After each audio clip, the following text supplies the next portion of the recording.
Hello, and welcome to the Full Circle Healing Podcast, where we merge modern, cutting-edge science with traditional healing wisdom and everything in between to help you come full circle back to your original, natural state of health and well-being. I'm your host, Michael, and over the past 15 years, I've helped hundreds of thousands of people find the information, practices, tools, resources, and experts they needed to find their way back to optimal health. Our guest in this episode today is our friend and leading women's expert, Dr. Jessica Drummond. Dr. Drummond is the founder and CEO of the Integrative Women's Health Institute and the best-selling author of Outsmart Endometriosis. She has 22 years of clinical experience as a licensed physical therapist, clinical nutritionist, and board-certified health coach working with women with pelvic pain, including endometriosis, vulvodynia, and bladder pain syndrome. Jessica brings a unique, conservative, and integrative approach to supporting women to overcome hormonal imbalances and chronic pain conditions. A sought-after international speaker on topics such as integrative pelvic pain management, natural fertility options, optimal hormone health, menopause, and female athlete nutrition, with educational programs that have reached thousands of clients and professional students in over 60 countries. In this episode, you'll learn why there are skyrocketing rates of autoimmune disease and other chronic conditions in midlife women today, how hormonal shifts during perimenopause and menopause amplify the risk and severity of conditions like long COVID, why histamine issues, dysautonomia, conditions like POTS, and chronic fatigue are often part of a larger interconnected health picture, and practical science-based steps to stabilize symptoms and improve quality of life based on Dr. Drummond's own journey with long COVID. As you will learn, the state of our nervous system plays a huge role in the development and reversal of many chronic illnesses.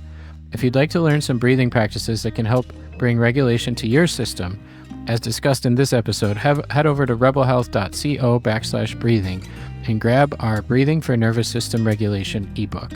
Now let's jump into this urgently important conversation with Dr. Drummond. And we're live. Welcome, Dr. Jessica Drummond, to the podcast. Thanks so much for having me. Yeah, it's super fun, always. We just recorded a masterclass presentation a couple weeks ago, and we were just joking that we're going to start recording our pre-recording conversations pretty soon to make another podcast, and we'll get to that. We'll talk about that another time. But for today, we're going to talk about something that you guys at your institute have put together and are kind of putting out into the world as we are recording this. The topic is complex chronic illness, specifically in women who are at perimenopause, menopause, middle age, a little after, and that there's these trends that are happening where that demographic specifically is seeing huge rises in things like autoimmune disease, endometriosis, mast cell activation syndrome, and now the new player on the team is long COVID. And I'm excited to learn what you have been witnessing, unfortunately, kind of as a firsthand spectator, right? Yeah. So I have a personal experience over the last 4 years with long COVID, which hit me at age 46.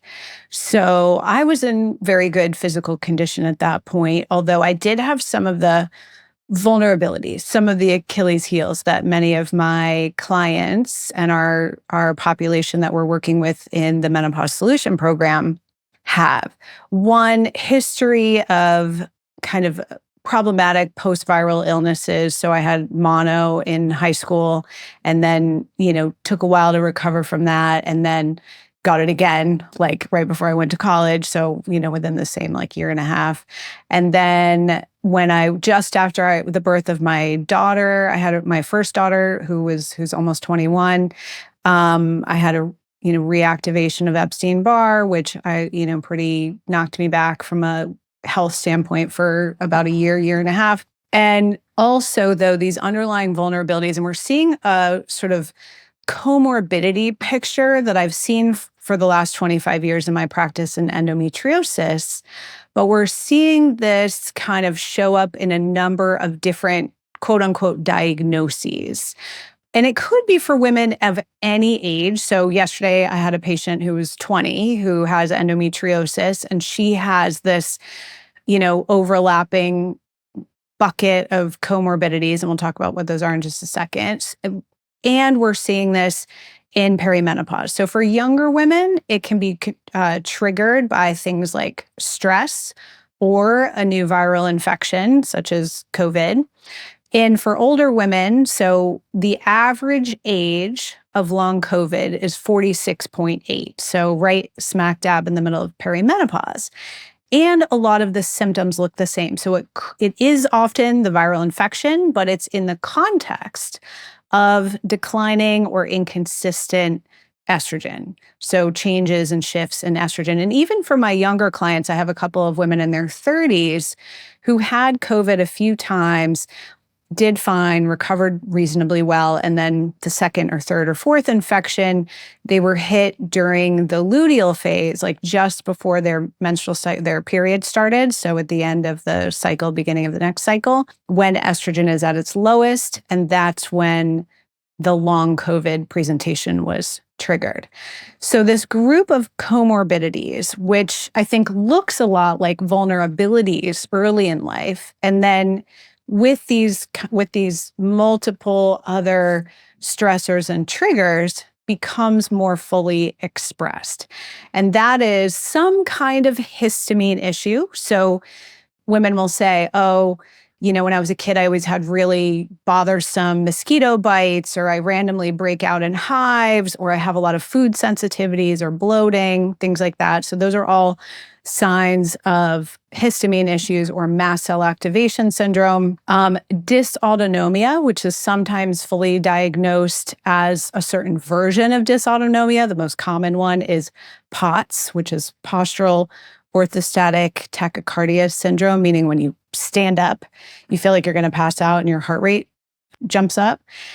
And so we've got histamine issues, dysautonomia, and chronic fatigue or myalgic encephalomyelitis, MECFS. I also see chronic pain type conditions such as endometriosis or even other kind of chronic pain areas. But MECFS will present as fatigue, but it's not just I'm tired. It's like I went out and did some activity. Sometimes it's light activity, sometimes it's cognitive activity, sometimes it's social activity.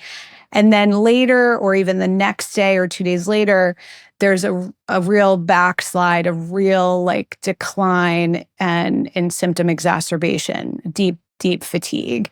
So these three things together are kind of underpinning the kind of weird symptom picture that isn't very well managed in conventional medicine, because at best you get a specialist in each of these areas, but it's very rare that anyone is sort of coordinating this picture. And then my question, having been experiencing this myself and kind of looking at my life history, and I've even dug into some of my genetic vulnerabilities, because there's a fourth thing that often kind of goes along with this, and that is hypermobility syndromes like Ehlers-Danlos.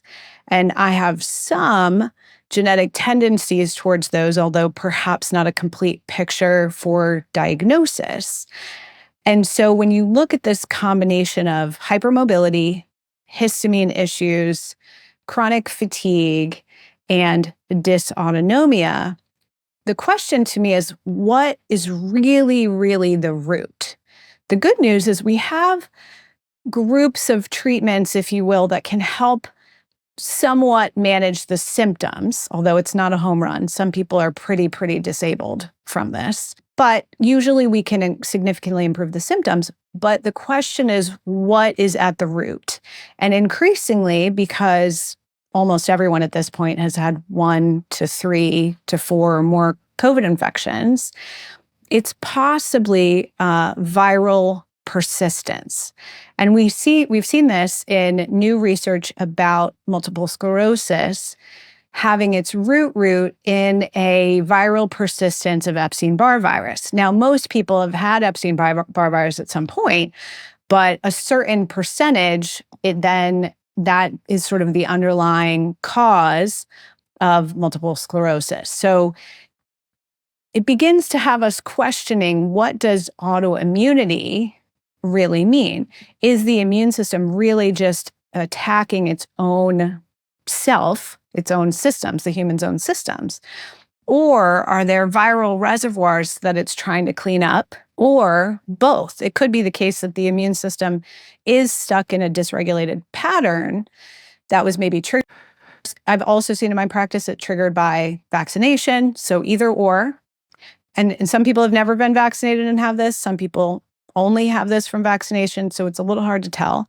Also, some COVID infections are silent. So it's hard to tell if you had a COVID infection before your vaccination. So I think we can take all of those things off the table. The answer is for some people, yes, it's any or all of the above. But you're not protected if you've never been vaccinated, and you're not protected if you have been vaccinated.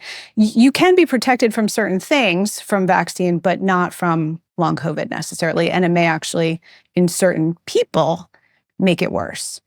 So what we have to look at is, why is the immune system so messed up? And the answer is, we don't know. We do know in COVID that viral reservoirs can live pretty much anywhere in the body. The brain seems to be a big area where it settles, but it can be really anywhere for at least 2 years. That's how long the studies have gone on, but it's not like right after 2 years it just clears up. It's just that's when they stop the studies.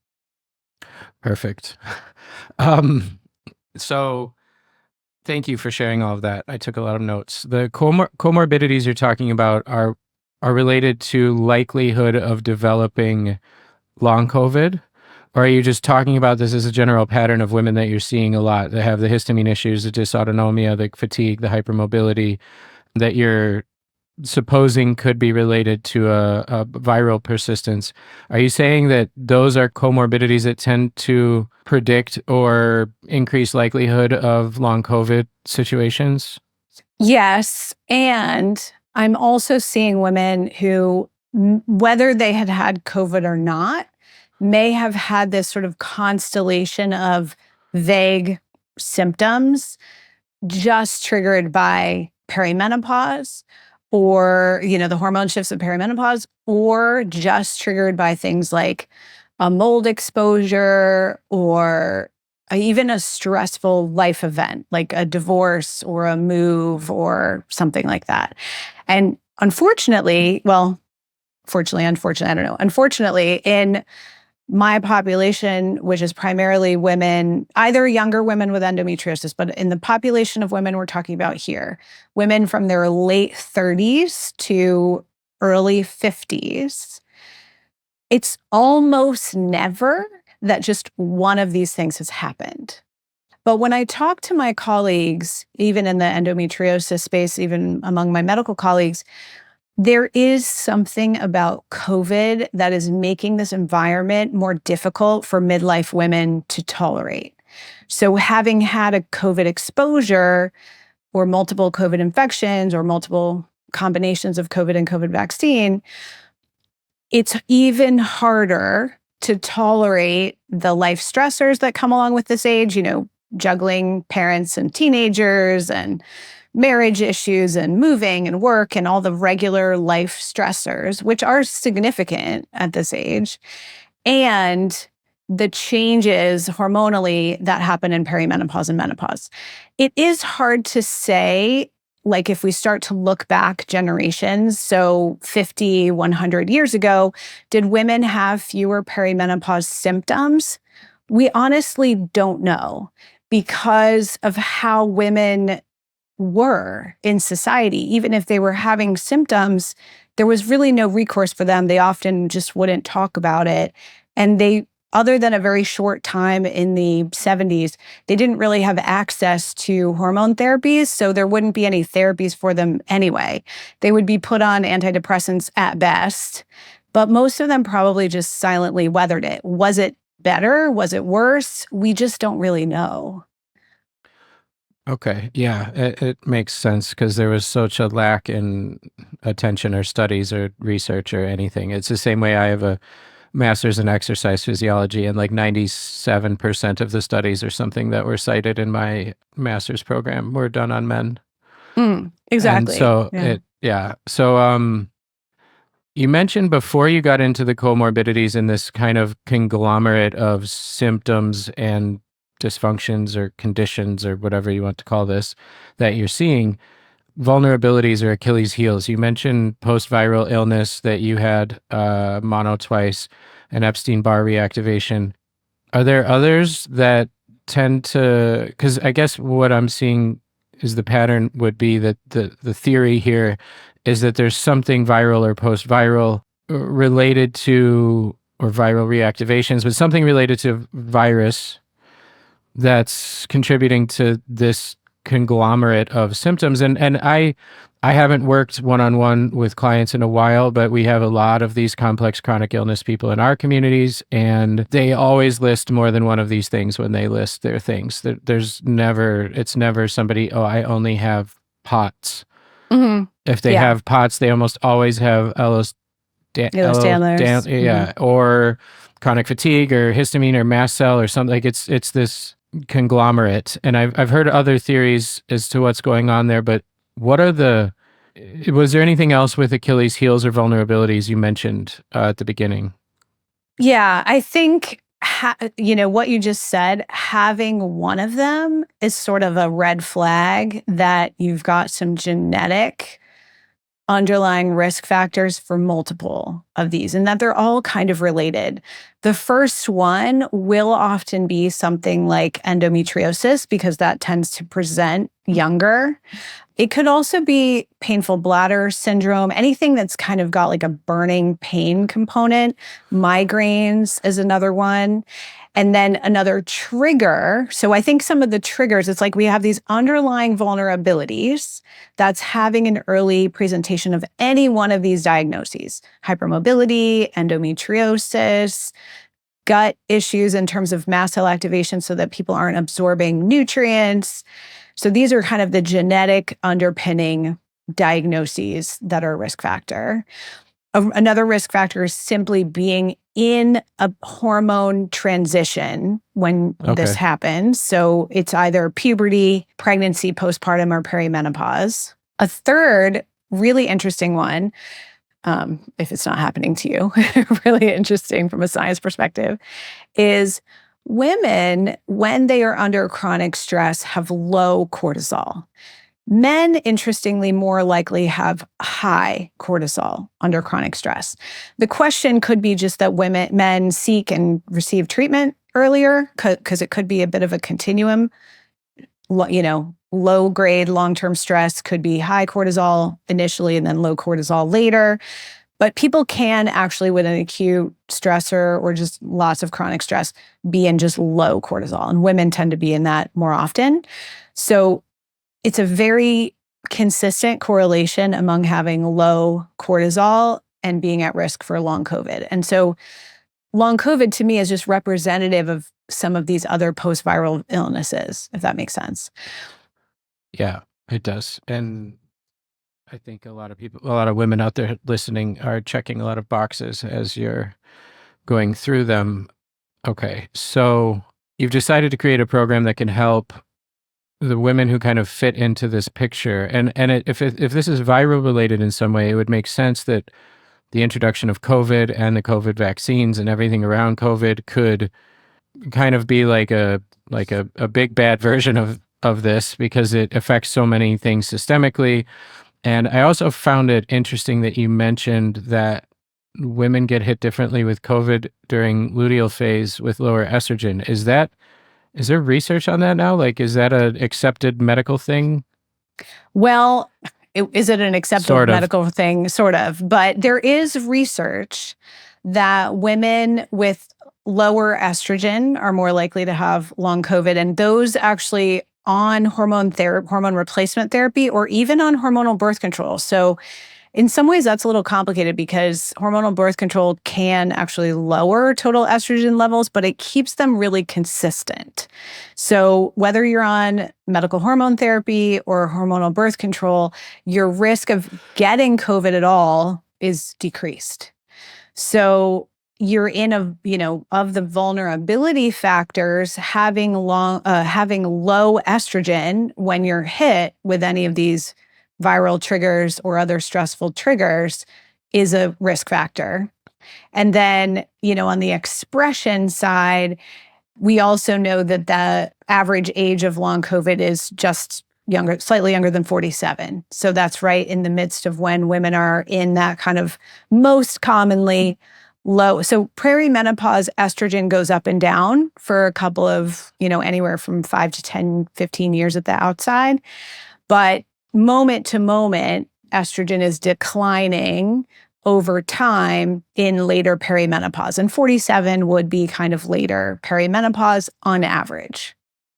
Okay, that makes sense. You were right at the average mark then when you got your long COVID. So it's always fascinating. I interview and talk to so many different practitioners with different specialties and focuses and things, and so often it reflects their own, like, I had to figure this out, so now I'm going to share it with everybody else, because I don't know if everybody out there listening knows your journey at all.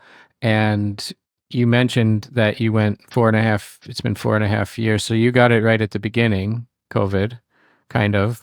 Yeah, mine is just under 4 years. So December of 2020. Mm-hmm. And what were I know this could be its own podcast episode, but what happened? Like, you got sick and then you're like, I'm not getting better, or new symptoms came, or how did that go for you? And what were because I know long COVID can present in like a lot of different ways, but what was your primary presentation and symptoms? And then what's been the things that moved the needle for you? Yeah. So to really kind of encapsulate this 4-year journey, I think it is important to kind of pull out the key bullet points, because this is how women are going to recognize that they even have COVID, or have long COVID. I think the challenge with long COVID is it's so many different things and it's so many degrees of disability and also we have this overlay of, it's kind of like early days HIV. Like there's a lot of stigma around it. So I don't blame you if you don't want to identify as having long COVID. The only reason I am is because I think it could be helpful to other people. I learned more about it from your Facebook post than I learned from anywhere else. So it was helpful. It's not a popular thing to talk about. And certainly in the wellness world, the idea is that if you are healthy enough, you won't get this. And that's just wrong. It's incorrect. And so I had COVID before vaccines. I had no vaccine. And I had a moderate case that kind of cratered in, let's say 2 weeks in. I was kind of the normal, I didn't feel well. I was feverish, that kind of thing. I actually wasn't even super feverish. Like I was just kind of regular sick for like 5 or 6, 7 days. I don't remember exactly now. And then towards the end, I just had that quick decompensation to not being able to breathe and having really, really high heart rate. So I went to the hospital, into the ER, and in December of 2020, that in and of itself was kind of a scary experience, but didn't find any blood clots. My lungs were fine enough that they just sent me home at that point. And basically, I just sat in bed and said to my husband, like, I hope I can keep breathing. Like, I feel like, I told him, I feel like when you're in labor and delivery, and I know this is like, as a man, you may not be able to relate to this, but maybe someone will be able to relate. I've been there. I didn't do it. Yeah. So you're in there and you just don't know how long it's going to take. Like you're in some significant discomfort. I had 2 babies, no epidurals. Like I had some significant discomfort, but you're like, okay, at some point this is going to be over. But my experience with long COVID was like, I really can't breathe very well. And I don't know if and when this is going to be over. Like I'm just going to sit here and be very present and try to breathe. And eventually it got better. I got some IV fluids, which, knowing what I know now, shows me that at least to some extent, even that acute shortness of breath was probably related to dysautonomia more so than a lung problem. So COVID, the research is now showing, is more of like a brain injury and a vascular injury. Now it does injure the lungs in some people, but I think of COVID as a car crash more than a cold, because you have to recover from it and that you have to heal the organ and vascular damage. In the same way you would heal an injury, then healing a mild respiratory infection. So I recovered from the acute COVID, but that experience of just trying to survive is a trauma that I still have to work on. So there's also the trauma of COVID that we can't separate from all of these other things. It's not just trauma of COVID. You might have trauma of endometriosis, or medical trauma from a surgery, or trauma from just not being believed that you feel like you're going to pass out. Your doctor might have told you 1,000 times, oh, it's just anxiety. It's not anxiety. It's not. It's a brain cardiovascular injury. And it doesn't necessarily have to just be triggered by COVID. It could be triggered by other infections, by vaccines, by a major life stressor. And you're not just anxious. But there is trauma there that has to be healed to kind of keep getting to the root. Okay, so I had a mild COVID infection per the definitions of December of 2020, but it was rough. Then I just didn't really get better. Couldn't stand up, had a lot of chest pain, thought I was going to pass out in the shower all the time. Again, dysautonomia, which I didn't have before that. And I had myocarditis. So I also had a heart injury, and I probably had a lung injury. It's a little hard to say now because at some point, like a year and a half after that, I did go and get a pretty major stem cell infusion. Not something I would necessarily recommend now unless somebody has true organ damage of their lungs, heart. That I do think it was helpful for, but it does not help like the fatigue and the other four things that we talked about before.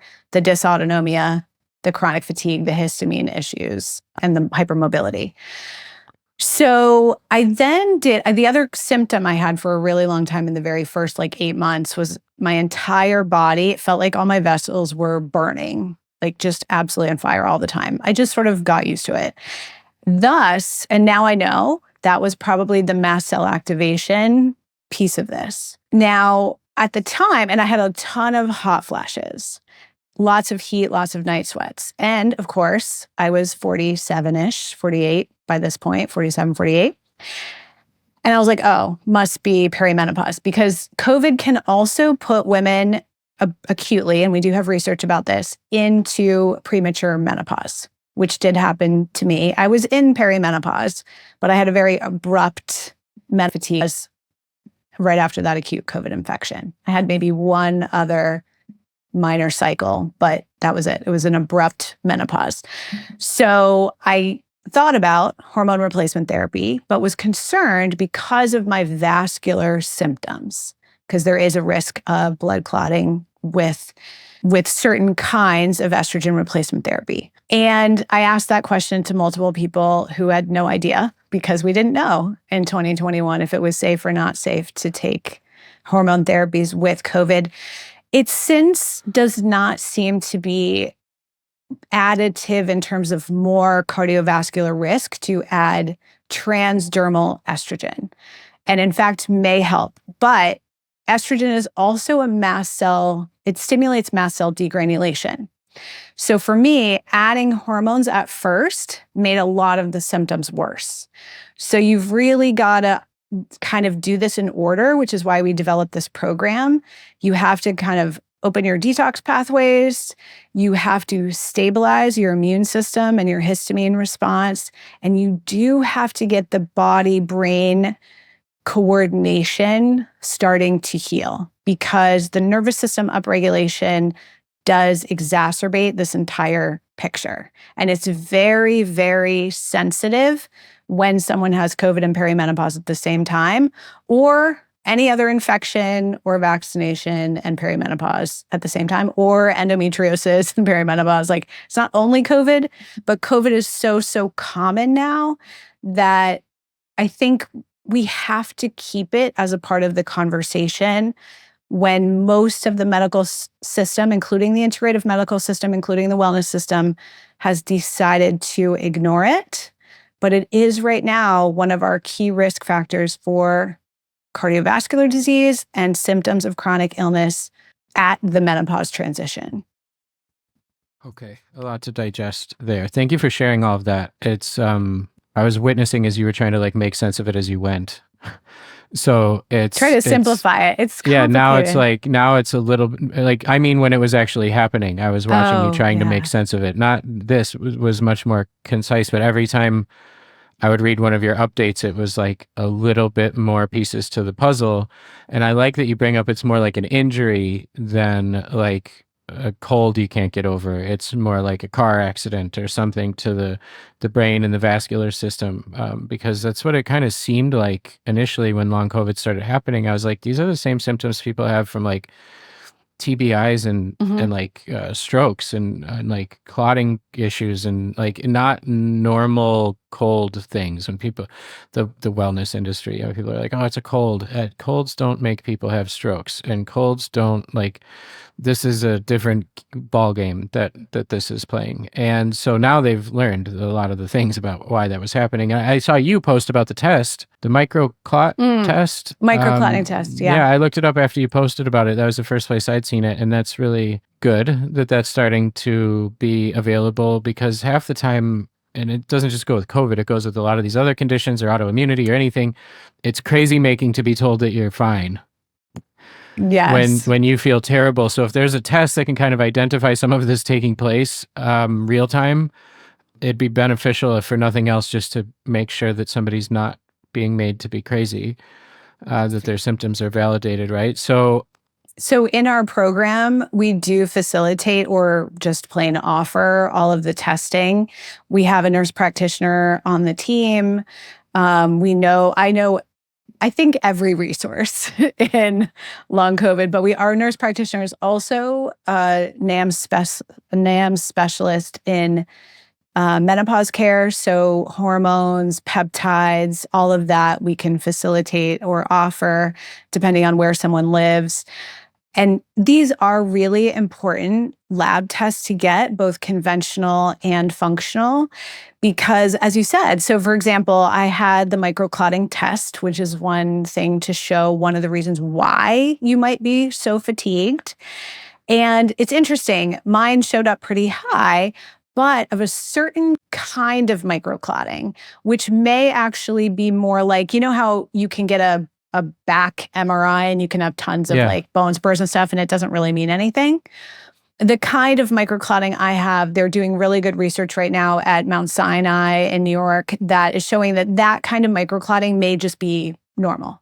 Oh, And so that's valuable. But there is another kind related to platelet clotting that is more indicative of a problem with being able, your blood can look fully oxygenated, but you cannot get that oxygen to your tissues. So of course, you feel like crap when after you're more active. yeah. So mine may or may not have some relationship to that, but there are multiple things going on. And one thing that's nice to say, so we developed this program because there are so few options for science-based care of all of these conditions together. And Mount Sinai actually is just opening their first center to begin to look at this, but they can only take 700 patients a year. And that's great. They're going to be doing a lot of research. I applaud that center. But, we need thousands more. There are probably 20 million people in the United States alone with long COVID right now. And the vast majority are concentrated in women in midlife. 20 million. Are there numbers on that? Like, I know there's no official diagnosing There is a tool. diagnosis code. Is there now? Is it how, like, Well, to get diagnosed for Hashimoto's, technically your body has to have like eaten a certain percentage of your thyroid till it almost doesn't exist anymore. So people have Hashimoto's way before they have Hashimoto's. But like how, I don't know the right word to use. how do you get long Accurate or COVID realistic, or diagnosed? like how legit is that? Yeah, we don't have like one test because long COVID is so many different things, but there is a diagnosis code for long COVID and you can be screened for long COVID. It's more like a syndrome sort of, of a number of different kinds of You check symptoms. enough of these boxes. And there are long COVID centers. I've been to the one at Yale, which was okay, in terms of just doing some basic pulmonary function tests, but they're not good in terms of looking at this whole picture because hospitals, especially teaching hospitals, are so divided into subspecialties. Yeah. And they can only offer certain therapies because they have to have really strong randomized controlled data behind them. And this is so new that there's very few therapies that do. They are trying to stay on the leading edge at some level. Like I did get access to hospital grade hyperbaric oxygen therapy through Yale, which was a really valuable piece of the puzzle. Some centers are prescribing low dose naltrexone, which wasn't helpful for me, but really helpful for others because, again, it's that brain inflammation that seems to be driving a lot of this. So that's been really helpful. So we have the capacity to kind of pull together all these different resources. I know basically all of them are. And sometimes they're just kind of obscure because none of this is very mainstream yet. But the data on how many people have long COVID, it's 10% per infection. So like if you've had one infection, your risk of having long COVID is 10%. But there's some data out of Canada that shows that multiple infections amplifies that risk. And we have actually confirmed studies on that as well. So if you've had 3 infections, your risk is 40%. So for me, by those numbers, in 10 years or so, everyone's going to have long COVID. 100%. Yes. We will no longer have energetic music shows. I saw somebody talking about this. They're exactly right. This is absolutely pervasive in the population because we don't have the capacity to give people the time to fully recover. And we are no longer doing absolutely anything for mitigation. If I go anywhere in public, I am wearing an N95 mask. I would 100% recommend everybody do this, but it's so socially unacceptable and difficult that I don't even require my children to do it. My biggest risk is actually just that my kids are in school. My daughter's school does have HEPA filters in all her classrooms, but we had to do that. And I was happy to, but I mean, it's crazy. We know that HEPA filters in schools reduce all infection, even in like baby schools, like preschools, by a third. The fact that we don't have this nationwide is ridiculous.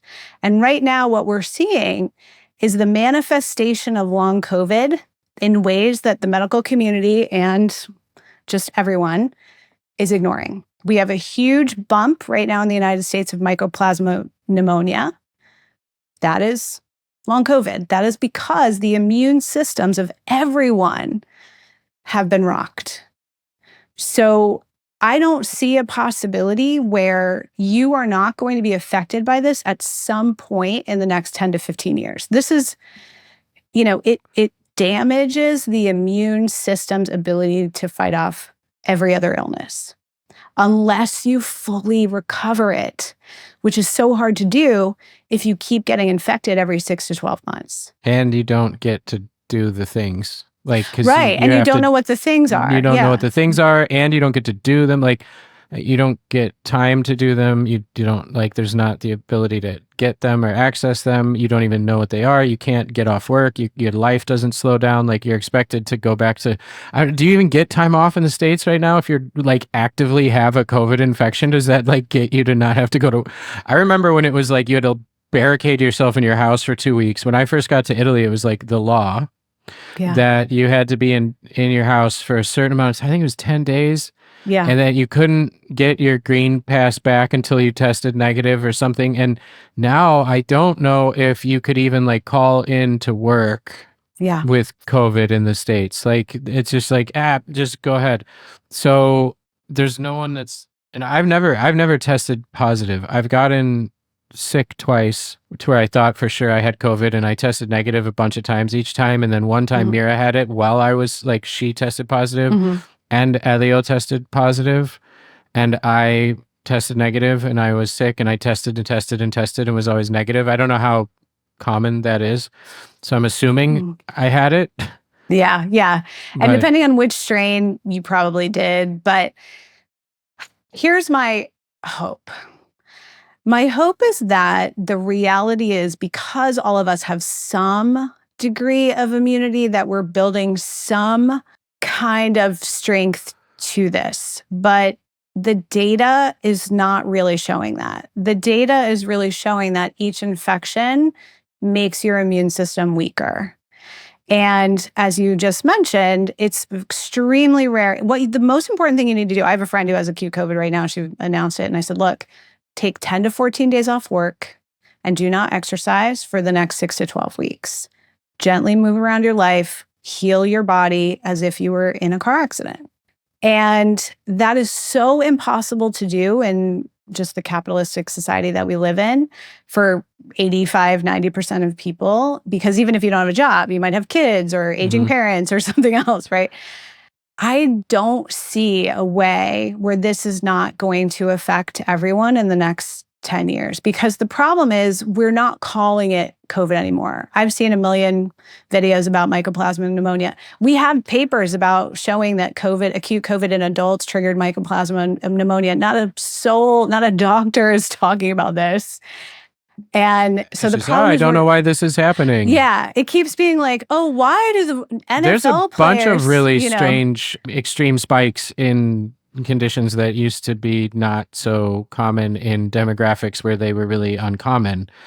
Yes. That everyone's like, wow, this is all so weird. And it has a common denominator that it all started in 2020 and no one can figure it out. And no one's like, wow, like colon cancer in young people has gone up like some insane percentage in a very short amount of time. I forget. I've been reading about a few different ones that it's like, and the article is always like, it's a mystery. It's like, is it though? Like, is it a mystery, or do we just not want to name what it is because we can't fix it? Call. Yeah, that's the answer. Because you can't put the genie back in the bottle. Like, there's no going backwards to stop it. And it's kind of like the analogy, and this is scary and sad but funny at the same time, because if you don't weave humor into things, I think it makes it worse. But like when the coyote's chasing the roadrunner and he runs over the edge of the cliff, but he doesn't fall right away, and he's like looking around, and then he notices that he's not on the ground, and then he falls. I think we're like in the looking around, and not the falling. Like, and it's like you can't. This is going to become its own branch of medicine. It already kind of is starting to. Like, it's going to have to become its own thing, like its own heart disease, cancer, COVID, and COVID studies and long COVID and everything related to long COVID. And I don't think most people realize that. I think most people think this is a thing that happened, and then it's kind of done, and like, oh, so and so has COVID again, or oh, I had COVID again, or whatever, and everybody's kind of gradually functioning at a lower level than they were. And it's like the frog in the water analogy. For some people, it's really drastic. Like for you, it was really drastic. Like you were like, I can't exist like this. Like I have to do things because your arteries are on fire and you can't exercise. Like, but for the people who have it to where it's like affecting like memory or affecting anxiety, or everyone already has poor memory and anxiety. So it's just compounding things that are really common already due to a whole bunch of other podcast topic reasons. So it's kind of like sneaky in a way, unless it totally rips you off your feet. That's 100% true. And the wellness answer to this is it's the vaccines. But the reality is that's just not true. Yeah, but it's happening to a lot of people who didn't have vaccines. Yes. And I'm not saying that the vaccines aren't irritating people and aren't injuring some people. They aren't good for some people. They are life-saving for other people. They're a tool. They're not like, I got one of them and I really didn't want to. And I don't usually talk about it. I didn't really want to get it, but I did for a lot of reasons when we were moving, because it made life easier. And I had concerns about it. I got sick as hell, and like sicker than I was the 2 times I said I was sick. But there are plenty of people documented who have long COVID or died from COVID, Correct. died from COVID, serious COVID infections, hospitalizations, long COVID, et cetera, who never had a vaccine. So 100%. It's not, that idea is silly. And it's just confirmation bias. It's like, I want this to be true, so it's true. So I'm going to go with that, which we're recording this a couple weeks before an election in the US where that could be also said for a lot of things. So, wow. So the program sounds awesome. You're launching it now through your same institute where you're educating doctors, practitioners through your Integrative Women's Health Institute, which is at integrativewomen'shealthinstitute.com. Yes. When is it going to be like a thing that starts and ends? Is it going to be a thing that anybody can join and you can take care of them anytime? How does it work and what is it called? Yes, it's called the Menopause Solution. You'll see a big button on that website at the integrativewomenshealthinstitute.com. And we have rolling admissions. You have to talk to myself and our coaching team to make sure you are a right fit for that program. But if you are, we can, starting today, take people into Starting the program. Today? Mm-hmm. Starting today. Today is October 24th. You're recording podcasts on the day that the program you've been working on went live?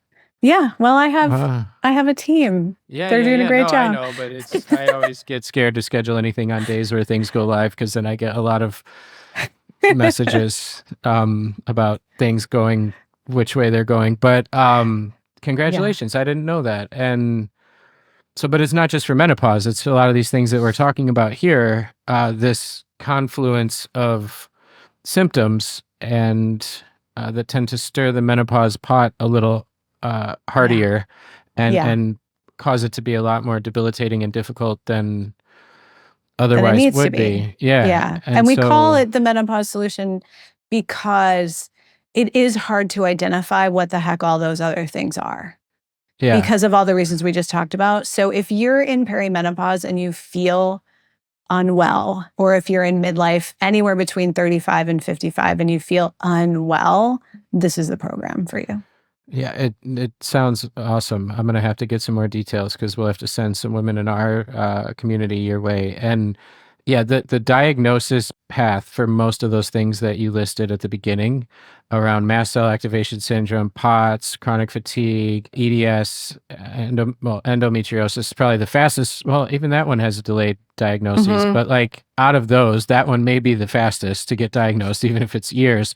Yeah. A lot of those conditions, I meet the people after they know those terms and they have those terms and I have this, and this. That woman was the unwell lady for a whole bunch of years, seeing a whole bunch of doctors, being told she was fine and given a whole bunch of hooey for a really long time before she knew what POTS was. Absolutely. And so, yeah, if you're just, you also named a lot of symptoms and a lot of signs and a lot of side effects and a lot of things from both the long COVID and all those conditions and the drop in hormones and the huge hormone swings. So if you're a lady out there and you're hearing yourself and anything that was talked about here, I would go over there. We'll put the links where the links go and find your way to that. So thank you for sharing all of this. Thank you for so publicly sharing all the wild stuff you went through and did as you were trying to get well. Because I know it was not just me who was like, I kept up to date on what was going on with long COVID through your updates. Because it got to the point where I was like, I can't read all this shit anymore. I'll just see what Jessica posted, and then I'll go back and I'll read your post and be like, okay, I'm up to speed now, because it's so much. There's so much overload of maybes and possiblies and could or whatever. So thank you for putting it all together and turning what was not an awesome thing that happened into something that can help a lot of people. And I think that it's important, like that's a gift to like take our things that happen to us and turn them into things that we can use to help other people. So I know there's a term for that. I'm not coming up with it, but thank you for that. And thank you for being here. Thank you so much for having me. It's my pleasure.